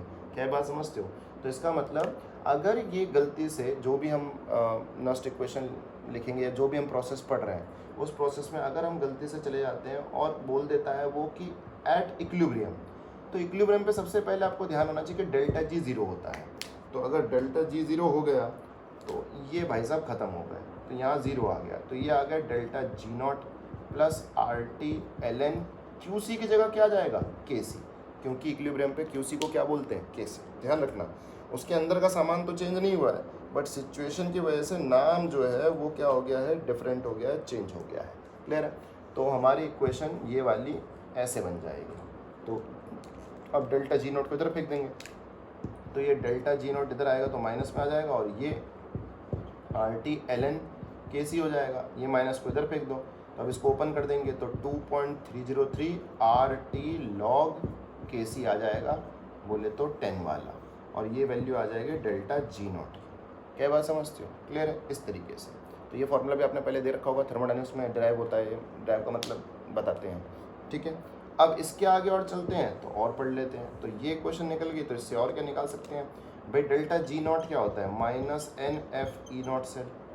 अब minus N F E naught cell अगर ये होता है तो इसको बराबर रख देते हैं माइनस 2.303 आर टी लॉग 10 के सी के बराबर, और पूरी इक्वेशन को माइनस एन एफ से डिवाइड कर देते हैं, तो ये तो ई नॉट सेल बच जाएगा, और यहाँ पे आ जाएगा माइनस एन एफ, तो माइनस माइनस कट गया, और 2.303 और आर और टी और एफ को सोल्व करने पे आपको पता है 0.059 आता है, अपॉन में एन आता है, लॉग 10 वाला के सी आ जाएगा ई नॉट सेल। तो इसका मतलब अगर कल को ई नॉट सेल निकालने के लिए ई नॉट कैथोड और ई नॉट एनोड नहीं दिया S R E P values, तो एक और तरीका है, वो के सी दे देगा। अगर के सी दे दिया तो के सी और एन फैक्टर का इस्तेमाल करके ई नॉट सेल यहाँ से भी निकल सकता है। अगर कल को उसने S R E P value cathode और एनोड की नहीं बताई तो ई नॉट सेल इस फॉर्मूले से निकल जाएगा। Got it? क्लियर है? ये ध्यान आया? ध्यान देना चाहिए, ठीक है। तो ये सारे के सारे हमारी इक्वेशन है, ठीक है। तो इस तरीके से हम ई नॉट सेल निकाल सकते हैं, और ई नॉट सेल निकल गया तो ई नॉट सेल कैथोड में से ई नॉट सेल मतलब ई नॉट सेल, वैसे दूसरा तरीका क्या होता है निकालने का? E naught cathode minus E naught anode. Got it? ये ओवरऑल ई नॉट सेल है, मतलब कि जो पोटेंशियल डिफरेंस क्रिएट होता है वो है ये। Got it? क्लियर है? ठीक है। तो इस तरीके से आप अलग अलग फॉर्मूलेज पढ़ चुके हैं। अब थोड़ा सा डीप में बात कर लेते हैं, कुछ और चीज़ें जो आप यहाँ से निकाल सकते हैं। तो देखो बेटा, एक रिलेशन और होता है। अब जैसे सेल के अंदर जो रिएक्शन चल रही है, इसको थोड़ा सा थर्मोडायनेमिक्स से कनेक्ट कर देते हैं, ठीक है ना। थर्मोडायनेमिक्स से कनेक्ट करेंगे तो थोड़ा सा ध्यान से देखते रहना, चीज़ें समझ आएंगी, ठीक है। क्या होता है, एक रिलेशन ये भी होता है थर्मोडायनेमिक्स के अकॉर्डिंग कि जो डेल्टा एच होता है, मतलब जो एंथैल्पी चेंज होता है रिएक्शन का, हमने जो भी सेल रिएक्शन करी है उसमें जो एंथैल्पी चेंज है वो बेसिकली क्या है, वो होते हैं, उसका फॉर्मूला होता है minus N F E cell plus N F T change in E cell upon में change in temperature at constant pressure. तो this is also a relation जो आपको थोड़ा बहुत पता होना चाहिए, ठीक है। क्लियर है? ये थोड़ा सा आपको पता होना चाहिए। क्यों पता होना चाहिए, इसके थोड़ा सा आगे चलते हैं और जानते हैं कि क्या कहाँ से क्या है। देखो हम सब ने ये पढ़ा तो हो गई, delta ji equals to delta H minus T delta S. I hope so आपको याद हो, थर्मोडायनेमिक्स में पढ़ाते हैं। तो अगर मैं इसको थोड़ा सा उल्ट पुल्ट कर लूँ तो बेसिकली क्या है, तो अगर डेल्टा एच को मैं इधर ले आऊँ तो माइनस डेल्टा एच आ जाएगा, और डेल्टा जी उधर जाएगा तो ये बन जाएगा माइनस में, और ये माइनस टी डेल्टा एस हो जाएगा। क्लियर है? अगर मैं पूरे को माइनस से मल्टीप्लाई कर दूँ तो delta H equals to delta G plus T delta S हो जाएगा। हो जाएगा नहीं हो जाएगा? क्लियर है? अब डेल्टा एच तो डेल्टा एच ही रहा, और डेल्टा जी क्या होता है, minus N F E cell, अभी ऊपर पहले पड़ा हुआ था। तो टी डेल्टा एस में अगर टी को मैं इतना छोड़ दूँ तो डेल्टा एस, इस इक्वेशन को इससे कंपेयर करना, ये रहा डेल्टा एच, ये रहा डेल्टा एच, ये रहा N F E cell minus में, ये रहा N F E cell minus में, ये रहा टेम्परेचर, ये रहा टेम्परेचर। तो बाकी जो चीज़ बची है, मतलब ये वाली चीज़, इसको मैं रेड से मार्क कर देता हूँ, ये जो चीज़ बची है, ठीक है ना, ये पूरा का पूरा ये जो बचा है, ये बेसिकली कहाँ से आ रहा है, ये आ रहा है, मतलब ये किसकी जगह आएगा, डेल्टा एस की जगह। तो इसका मतलब डेल्टा एस ये भाई साहब किसके इक्वल है, ये इक्वल है N F D E cell upon में D T at constant pressure. तो ये पूरा का पूरा जो चीज़ है ये किसकी वैल्यू है, डेल्टा एस की वैल्यू है। क्लियर है? तो कभी भी आपको कोई पूछे कि जो सेल रिएक्शन है उसका एंट्रोपी चेंज बताओ, तो एन आपको पता है, फेरेडे की वैल्यू आपको पता है, ई सेल में जो चेंज आ रहा होगा टेम्परेचर के साथ उसको आप कांस्टेंट प्रेशर पे यहाँ लिख देंगे उसका रेशो लेके, तो आपका आ जाएगा। तो इसका मतलब एक और इक्वेशन, मतलब एक और क्वेश्चन आपका हो गया कि अगर आपसे कोई बोलता है कि जो भी सेल रिएक्शन है उसकी एंट्रोपी चेंज बताओ, तो एंट्रोपी चेंज क्या है, N F D E cell मतलब change in e m f with change in temperature, उसका जो रेशो है एट कॉन्स्टेंट प्रेशर, ये ध्यान रखने का है। और अगर आपको ये पता है और NF ई सेल पता है, ठीक है, NF ई सेल पता है और टेम्परेचर के साथ जो वेरिएशन है वो पता है, ठीक है, ये सब आपको पता है, तो आप क्या निकाल सकते हैं, delta H, enthalpy change of the reaction, कि जी एंथैल्पी चेंज क्या है रिएक्शन की, ठीक है। तो बेसिकली आप थर्मोडायनामिक्स की क्वांटिटीज़ निकाल पा रहे हैं सेल रिएक्शन के लिए, ठीक है। तो ये जो चीज़ होती है this thing D E cell upon में डी टी, ये डी ई सेल अपॉन में डी टी जो होता है उसको बेसिकली टेम्परेचर कोएफिशिएंट भी बोल देते हैं। क्या बोल देते हैं, टेम्परेचर कोएफिशिएंट, ठीक है, क्या बोलते हैं, टेम्परेचर कोएफिशिएंट, ठीक है, सेल का। क्लियर है, ये भी ध्यान रखना। तो टेम्परेचर कोएफिशिएंट किसको बोलते हैं, सिर्फ इतने पोर्शन को, ये टेम्परेचर कोएफिशिएंट है। ये जब NF से मल्टीप्लाई हो जाएगा तो डेल्टा एस बन जाएगा, और अगर T से मल्टीप्लाई हो गया तो T डेल्टा एस बन जाएगा। गॉट इट, क्लियर है। तो ये पूरा का पूरा जो है डेरिवेशन ये समझ आया। अब इसको और थोड़ा सा पीछे ले आते हैं, मतलब अभी हमें सेल रिएक्शन का डेल्टा एच निकालना आ गया, डेल्टा जी तो निकालना आता ही है, और डेल्टा एच भी निकालना आ गया, डेल्टा एस भी निकालना हो गया। वैसे तो काम बन जाएगा इतना से, ठीक है, फिर भी थोड़ा सा पीछे चल लेते हैं कि भैया ये चीज़ कहाँ से आई। तो हम थोड़ा सा थर्मोडायनेमिक्स में जा रहे हैं कि ये इक्वेशन बेसिकली हम लाए कहाँ से थे, ठीक है। तो चलते हैं। तो जो इक्वेशन हम ढूंढने की कोशिश कर रहे हैं, ठीक है ना, वो बेसिकली क्या कहलाती है, गिब्स हेल्महोल्ट्ज़ इक्वेशन। क्या कहलाती है, गिब्स हेल्महोल्ट्ज़ इक्वेशन, जो ये होती है delta ji equals to delta H plus T D delta G upon में टेम्परेचर और यहाँ पे कांस्टेंट प्रेशर। ये इक्वेशन हम ढूंढने की कोशिश कर रहे हैं जी। क्यों कोशिश कर रहे हैं, क्योंकि ये मिल गई तो बहुत सीधा सीधा काम हो गया। कैसे काम हो गया भाई, इसको इधर लाएंगे, इसको इधर लाएंगे, तो delta H minus delta G minus और टी ये रहा।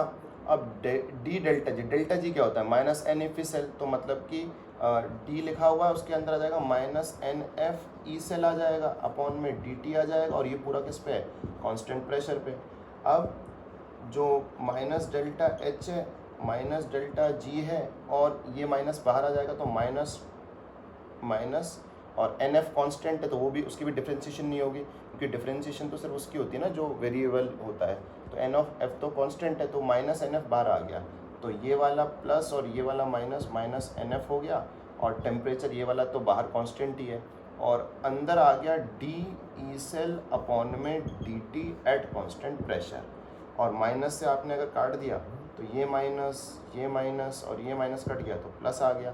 और डेल्टा एच क्या होता है, minus n, delta H equals to delta g की जगह क्या आ जाएगा, minus N F E cell plus N F t d ई सेल अपॉन में D T at constant pressure. तो ये वही इक्वेशन है जिसको हम ढूंढने के लिए जा रहे हैं।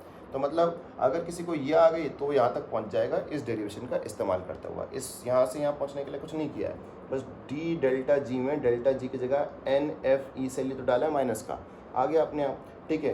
तो हम बेसिकली वैसे तो यहाँ पे रोक सकते हैं, कोई दिक्कत ही नहीं है, बट अब थोड़ा सा और जा रहे हैं कि इतना पीछे आ गया तो थोड़ा पीछे और जा रहे हैं कि ये इक्वेशन कहाँ से आती है, ठीक है ना। इस इक्वेशन का नाम क्या बताया था हमने आपको, गिब्स हेल्महोल्ट्ज़ इक्वेशन, ठीक है।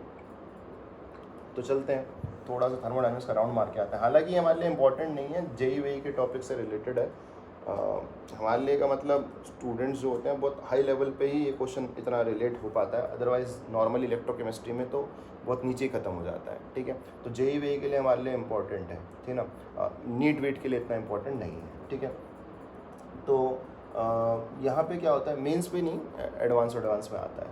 तो ये बेसिकली कहाँ से आया उसके बारे में बात करते हैं, ठीक है ना। तो ये जो है वो एक सिंपल ये जो इक्वेशन होती है इससे आता है, delta ji equals to delta H minus T delta S, ठीक है, क्लियर है। अब आपको पता ही होगा कि जो डेल्टा एच होता है वो you plus P delta we होता है, मतलब delta U plus P delta we होता है। तो वो हम इसके अंदर डाल देंगे, मतलब एच की जगह हम डाल देंगे H plus you plus P V, H की जगह, ठीक है। तो जी जो होता है वो एच माइनस टी एस होता है, ऐसे मान लीजिए, ठीक है ना, इस तरीके से मान लो कि जी जो होता है वो एच माइनस टी एस होता है, एच माइनस टी एस, ठीक है ना, क्लियर है। तो जो डेल्टा और एच की जगह हमने क्या लिख दिया, यू प्लस पी वी, ठीक है, और यहाँ पे आपका टी एस रह गया। अब ये जी के बराबर आ गया। अब आप पूरा का पूरा डेल्टा ले लेते हो तो डेल्टा जी आ जाता है डेल्टा यू प्लस एक बार पी डेल्टा वी लिख लीजिए और एक बार वी डेल्टा पी लिख लीजिए, मतलब प्रेशर को कांस्टेंट लेते हुए वॉल्यूम का और वॉल्यूम कांस्टेंट लेते हुए प्रेशर का डिफरेंशिएशन, वो मल्टीप्लिकेशन रूल होता है ना, तो उसके लिए, ठीक है ना, डिफरेंशिएशन और मल्टीप्लिकेशन रूल, ठीक है। फिर आगे चलते हैं, वहाँ पे भी वही चलेगा, तो एक बार माइनस टी डेल्टा एस आ जाएगा और एक बार माइनस एस डेल्टा टी आ जाएगा। क्लियर है, पक्का, ये आपको समझ आ गया, ठीक है जी। तो अब हम बेसिकली जो ये लिखा हुआ है इसके बारे में बात करते हैं। फ्लॉट कहता है, फर्स्ट लॉ ऑफ थर्मोडायनामिक्स कहता है, फर्स्ट लॉ ऑफ थर्मोडायनामिक्स कहता है कि जो Q होता है वो बेसिकली डेल्टा यू ये ऐसे प्लस माइनस W होता है, ठीक है, क्लियर है। जो हीट है, हीट आपने सप्लाई की, उसकी वजह से जो इंटरनल एनर्जी में चेंज आएगा, प्लस वर्क डन जो होगा, उसके वर्क डन जो करेगा सिस्टम, उसके सम के बराबर आपने जो हीट सप्लाई की है वो आ जाएगा, ठीक है। तो if the heat is applied to the system then it will be equal to the change in internal energy and the sum of work done by the system, ठीक है, ये ध्यान रखने का है। तो वर्क डन की जगह आप ले सकते हैं माइनस पी डेल्टा वी, और वो माइनस और ये माइनस कैंसिल आउट होकर क्या बन जाएगा, पी डेल्टा वी। तो इस तरीके से इसका मतलब इसकी जगह हम क्यू ले सकते हैं, क्यू का मतलब डेल्टा क्यू ले सकते हैं, पॉइंट आया समझ। तो इसका मतलब इस पूरे की जगह हम लिख देंगे डी क्यू, तो delta ji equals to d q आ गया, और यहाँ पे v delta P minus T delta S minus S delta t आ गया, ठीक है, ये पॉइंट समझ आ गया। अब चलते हैं थोड़ा आगे, सेकेंड लॉ ऑफ थर्मोडायनामिक्स की बात करते हैं, स्लॉट की, सेकेंड लॉ ऑफ थर्मोडायनामिक्स की, ठीक है। तो सेकेंड लॉ ऑफ थर्मोडायनामिक्स ने हमको क्या सिखाया, उसने ये सिखाया कि जो एस होता है वो क्यू अपॉन में टी होता है, क्यू रिवर्सिबल अपॉन में टी, इफ़ यू रिमेंबर थोड़ा सा। तो एंट्रोपी, तो एंट्रोपी चेंज कर देते हैं, तो एंट्रोपी चेंज कर देंगे तो बेसिकली क्या आ जाएगा आपका, यहाँ पे डेल्टा क्यू अपॉन में टी आ जाएगा, ठीक है। तो इसका मतलब एक तरीके से डेल्टा क्यू की जगह मैं ले सकता हूँ टी डेल्टा एस, ठीक है। तो इसका मतलब अगर मैं ऐसा लिख दूँ तो डेल्टा क्यू की जगह आ जाएगा टी डेल्टा एस, और ये आ जाएगा V delta P minus T delta S minus S delta T equals to D G. तो ये भाई साहब तो कट गए, तो अल्टीमेटली क्या आ गया, we delta P minus S delta T और इक्वल्स टू डी जी। अब अगर हम कह दें कि कांस्टेंट प्रेशर है, तो कांस्टेंट प्रेशर का मतलब चेंज इन प्रेशर जीरो, तो इसका मतलब ये सब तो ख़त्म हो गया। तो डेल्टा जी किसके बराबर आ गया, डेल्टा जी बराबर आ गया जी माइनस एस डेल्टा टी के। तो अब बेसिकली इसके आगे क्या है, इसके आगे दो केसेस बना लेते हैं। दो केसेस क्या बनाएंगे, ऐसे ले लेते हैं कि delta G one equals to minus S one delta T और एक delta G two equals to minus S two delta T, ये ले लेते हैं। और फिर सेकेंड इक्वेशन में से फर्स्ट इक्वेशन को माइनस कर देते हैं।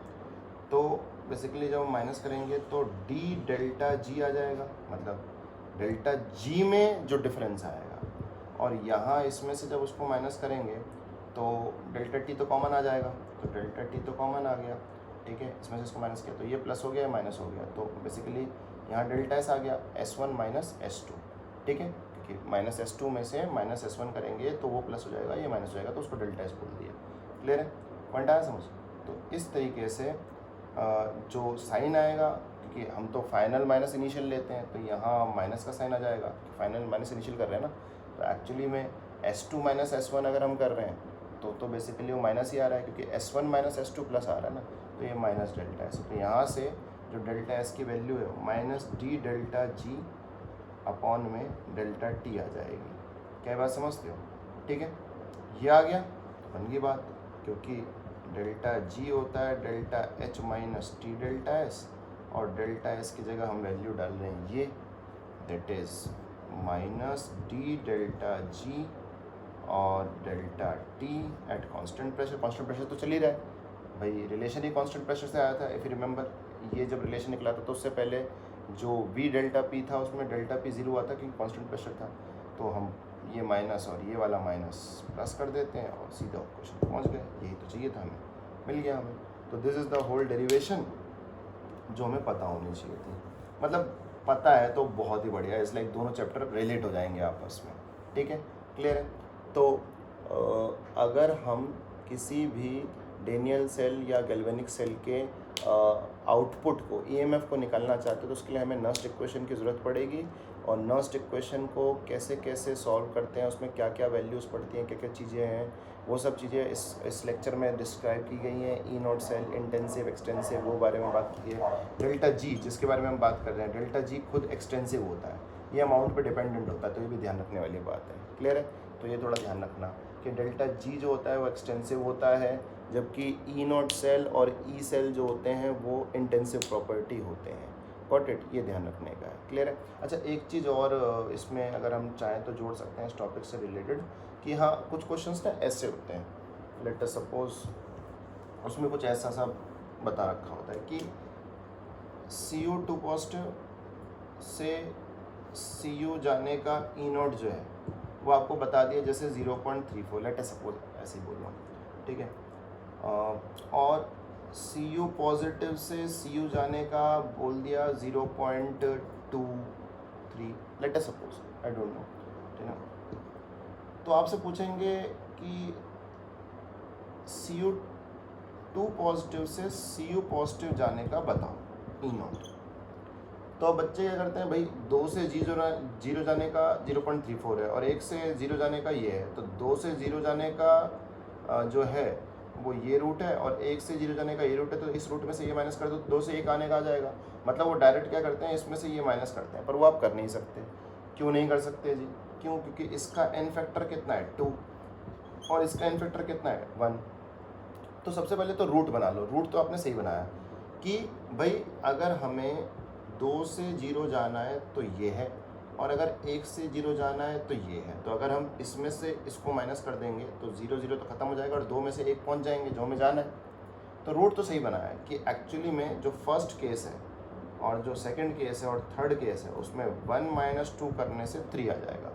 बट आप ई नॉट के टर्म्स में आप इसको क्या नहीं कर सकते सॉल्व, क्योंकि एन फैक्टर क्या है डिफरेंट। तो जब एन फैक्टर डिफरेंट होंगे तो आप ई नॉट के टर्म्स में सॉल्व नहीं करेंगे, क्लियर है, ऐसे क्वेश्चनों को। तो इसके लिए आपको क्या करना पड़ेगा, आपको डेल्टा जी नॉट के टर्म्स में जाना पड़ेगा, क्योंकि डेल्टा जी नॉट में एन भी आता है, बोले तो ये जो एन फैक्टर है, तो इसीलिए वो इसको लेके चलेगा और पूरा पूरा ढंग से सॉल्व करेगा। तो इसका मतलब यहाँ आप इसको लिखने की जगह ई नॉट 1 माइनस ई naught 2 gives us e naught 3, ये गलत है। आप इसको लिखेंगे delta ji naught 1 minus delta ji naught 2 equals to delta ji naught 3। अब इसके अंदर वैल्यू डालेंगे तो minus N F E naught 1 minus N F E naught 2, तो माइनस माइनस कैंसिल आउट हो गया, प्लस हो गया, और यहाँ पे minus N F E naught 3। उसके बाद माइनस से पूरे को डिवाइड कर देना है ना, और एफ से भी, तो एफ यहाँ से कट गया, यहाँ से कट गया और यहाँ से कट गया। एन को मत काट देना क्योंकि एन तो डिफरेंट है, इसका एन फैक्टर 2 है, इसका एन फैक्टर 1 है, उसका एन फैक्टर 1 है। तो ये जो आपको निकालना है उसका एन फैक्टर 1 है, और जो E2 है उसका एन फैक्टर भी 1 है, और जो E1 है उसका एन फैक्टर 2 है, क्लियर है। तो ये हो गया। अब आपको ई नॉट 3 निकालना है, तो ई नॉट 3 निकालने के लिए आप माइनस इधर भेज देना, मतलब कि दोनों तरफ माइनस से मल्टीप्लाई कर दो, तो ई नॉट 3 आ जाएगा 2 ई नॉट 1 प्लस, सॉरी प्लस नहीं माइनस, क्योंकि माइनस से मल्टीप्लाई किया ना, तो प्लस माइनस में कन्वर्ट हो जाएगा ई नॉट 2, क्लियर है। तो इसका मतलब इसको 2 टाइम्स मल्टीप्लाई करना है और फिर उसमें से ई नॉट 2 को क्या करना है, आपको माइनस करना है, तब जाके आपका ई नॉट 3 आएगा। क्या बात समझ आती है? पक्का क्लियर है। तो इस तरीके से आपको क्वेश्चंस करने होते हैं। कब करना है, क्वेश्चन का टाइप देख लो कि जब आपको 2 से 0 का रूट बता रखा है, 1 से 0 का रूट बता रखा है और 2 से 1 का पता करना है, मतलब लाइक समझ रहे हो ना, ऐसे टाइप। अगर ये बता रखा होता, ये बता रखा होता, ये पूछा होता, तब भी यही करते हैं। तो मतलब डायरेक्ट ऐड और माइनस नहीं करेंगे ई नॉट को इन केसेस में, ठीक है, क्लियर है। और ई नॉट सेल निकालना है तो उसके लिए आपको जब एन से मल्टीप्लाई करना है या डिवाइड करना है, तो किसी नंबर से मल्टीप्लाई या डिवाइड करोगे तो ई नॉट में फ़र्क नहीं पड़ेगा, ये ध्यान रखने का है। गॉट इट, क्लियर है। मतलब अगर इस क्वेश्चन को आप 2 से मल्टीप्लाई करते हो तो ये 2 से मल्टीप्लाई नहीं होगा। Got it.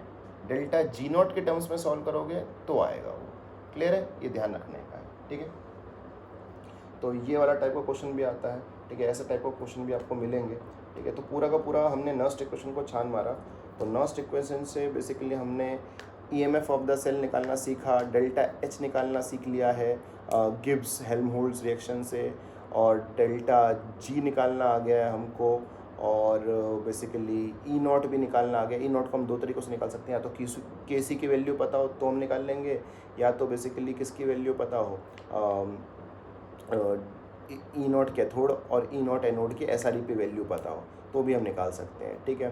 तो इस तरीके से हमारे जो हैं क्वेश्चंस जो हैं इससे रिलेट होते हैं, अच्छे अच्छे क्वेश्चंस आते हैं। मतलब ये तो पूरा डेरिवेशन वाला पार्ट है, इसके ऊपर न्यूमेरिकल्स हम डिस्कस करेंगे, और न्यूमेरिकल डिस्कस करके उसके सॉल्यूशन जब करेंगे तो अच्छे से आ जाएगा ये चैप्टर, ठीक है। और ये टॉपिक बिल्कुल अलग सा है, इसमें बेसिकली ये सिखाया जाता है कि ई नॉट को डायरेक्ट ऐड नहीं कर सकते अगर एन फैक्टर डिफरेंट है, आपको जी नॉट के टर्म्स में ऐड वैड करके माइनस माइनस करके तब ई नॉट के टर्म्स में रिलेशन निकालना है, ठीक है। ये चीज़ हो गया। और कौन कौन सी इंटेंसिव प्रॉपर्टी है, कौन कौन सी एक्सटेंसिव प्रॉपर्टी है वो आपको पता चल गया। डेल्टा जी एक्सटेंसिव प्रॉपर्टी है, और ई नॉट सेल जो है और ई सेल जो है वो आपकी इंटेंसिव प्रॉपर्टी है। बोले तो अमाउंट के साथ वेरी नहीं करते हैं, ठीक है, ये ध्यान रखने का आपको, ठीक है, क्लियर है। तो स्टैंडर्ड कंडीशन पे जितनी भी चीज़ें होती हैं ज़्यादातर वो इंटेंसिव होती हैं, क्लियर है, क्योंकि वो पर्टिकुलर फिक्स्ड अमाउंट के लिए होती हैं, ठीक है। तो ये थोड़ा सा आपको ध्यान रखने का है, ठीक है। So this is all about Nernst equation. इसका डेरिवेशन वगैरह भी हमने पढ़ा कि कहाँ कहाँ से आया, कहाँ से नहीं आया, ठीक है। तो ये सारा का सारा हमारा बात जो है क्लियर हो गया, ठीक है।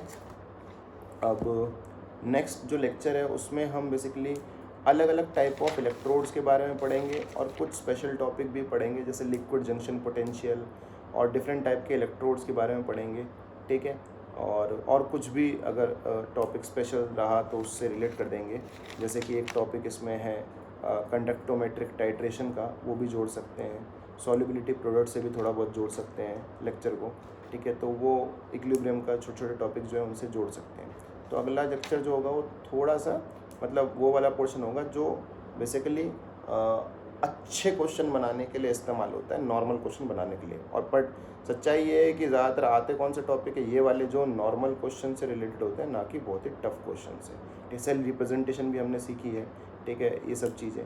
तो this is all about Nernst equation. जब आप इसके ऊपर क्वेश्चन करेंगे तब आपको एक्चुअली पता चलेगा कि नर्स्ट इक्वेशन बेसिकली कैसे कैसे क्वेश्चन होते हैं, कैसे नहीं होते हैं। तो टफनेस लेवल जो है वो क्वेश्चन करने के बाद पता चलता है। ये तो लेक्चर है तो बेसिकली समझने में तो ठीक है, जल्दी जल्दी समझ आता है, but when you will attempt question तब जाके आपको इसकी डेप्थ पता चलेगी कि नर्स्ट इक्वेशन बेसिकली टफ है, नहीं टफ है, क्या है क्या नहीं है, ठीक है। तो इन केस अगर कोई प्रॉब्लम आती है तो will be discussing that soon, ठीक है। Thank you. अच्छा हाँ, इसका जो आंसर आएगा वो तो आप निकाल लोगे ना। 2 इंटू ई नॉट का मतलब है 2 इंटू में 0.34 और minus 0.23 equals to E naught 3 आ जाएगा, दैट इज 0.68 माइनस 0.23 तो 0.45, ठीक है, क्लियर। तो ये तो कर लेते हैं, बट स्टिल मुझे लगा एक क्वेश्चन तो मैं करके दिखा ही सकता हूँ, ठीक है, तो मैंने कर दिया। तो इट इज़ लाइक दिस, ठीक है। Thank you.